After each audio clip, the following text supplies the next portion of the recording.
Hi, welcome to கணிதம் guide. இன்னைக்கு 9th மேக்ஸ்ல பயிற்சி 2.5ல ஃபர்ஸ்ட் சம் பார்க்க போறோம். என்ன கொடுத்துருக்காங்க, பின்வருவன வச்சு 5 பவர் எண் வடிவத்தில் எழுதுக. 5 அடுக்கு எண்ணா மாத்தி எழுத சொல்லியிருக்காங்க. சரியா? இப்போ இது வந்து டானா வகுத்தல் பகா காரணிப்படுத்த போறோம். இப்ப பாருங்க, எத்தனாவது வைப்பாடுல தான் போடணும்? கண்டிப்பா 5வது வைப்பாடுல தான் போடணும். சரியா? 5 போடுங்க. என்ன வரும்? ஓரஞ்சு 5. சரியா? இங்க ஓரஞ்சு 5னா 6ல 5 போச்சுன்னா மிச்சம் 1 இருக்கும். அப்போ 12 இருக்கும். சரியா? இந்த 1 இதோட சேர்த்துக்கிறோம். 12 ஈரஞ்சா 10. சரியா? 10னா 12ல 10 போச்சுன்னா மிச்சம் 2 இருக்கும். அதை இதோட சேர்த்துக்கிறோம். 25 வரும். அப்போ ஐயஞ்சா 25. சரியா? அடுத்து மறுபடியும் 5வது வைப்பாடுல போடுங்க. என்ன வரும்? ஈரஞ்சா 10, மீதி 2 இருக்கும். இதோட சேர்த்தோம்னா 25, ஐயஞ்சா 25. சரியா? அடுத்து 5வது ஐயஞ்சா 25, மறுபடியும் 5 1. சரியா? அப்போ இது எத்தனை தடவை வந்திருக்கு? 5 1 2 3 4. அப்போ 6 625க்கு 5 பவர்ல எத்தனை வரும்? 4. சரியா? 1 2 3 4. 5 அடுக்கு 4ன்னு எழுதலாம். சரிங்களா? அடுத்து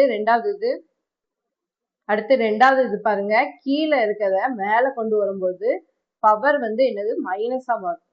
இப்ப பாருங்க, கீழே வந்து 5 அடுக்கு 2ன்னு இருந்துச்சுன்னா இதை அப்படி மேல கொண்டு வரும்போது 5 அடுக்கு -2ன்னு மாறும். சரியா? இங்க கீழே என்னது இருக்கு? 5 அடுக்கு 1 தான் இருக்கு. அப்ப மேல வரும்போது 5 அடுக்கு -1ன்னு மாறும். சரியா? மேல வரும்போது என்ன வரும்? 5 அடுக்கு -1ன்னு வரும்.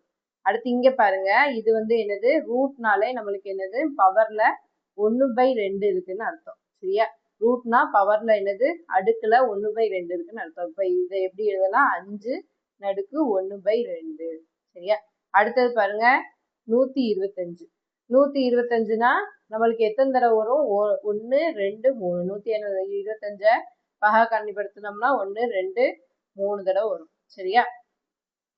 அப்போ நம்மளுக்கு இங்க இதை எப்படி எழுதலாம்? 125 5 அடுக்கு 3ன்னு எழுதலாம். இதை வந்து ரூட்ல இருந்து வெளியெடுத்து எழுதணும்னா என்ன செய்வோம்? 5 அடுக்கு 3 பவர்ல என்ன பண்ணுவோம்? 1/2. சரியா? அடுக்குல 2 1/2. இதை உள்ள வந்து எழுதணும்னா, உள்ள கொண்டு வந்து எழுதணும்னா இது வந்து பெருக்கலா மாறும். 1/2ன்னு வரும். அடுத்து 5 1 3 3 பை கீழே 2 இருக்கு. அப்ப 5 அடுக்கு 3/2. சரியா? இதோட இந்த சம் முடிச்சு. தேங்க்யூ ஃபார் வாட்சிங். சேனல் வந்து சப்ஸ்கிரைப் பண்ணி வச்சுக்கோங்க.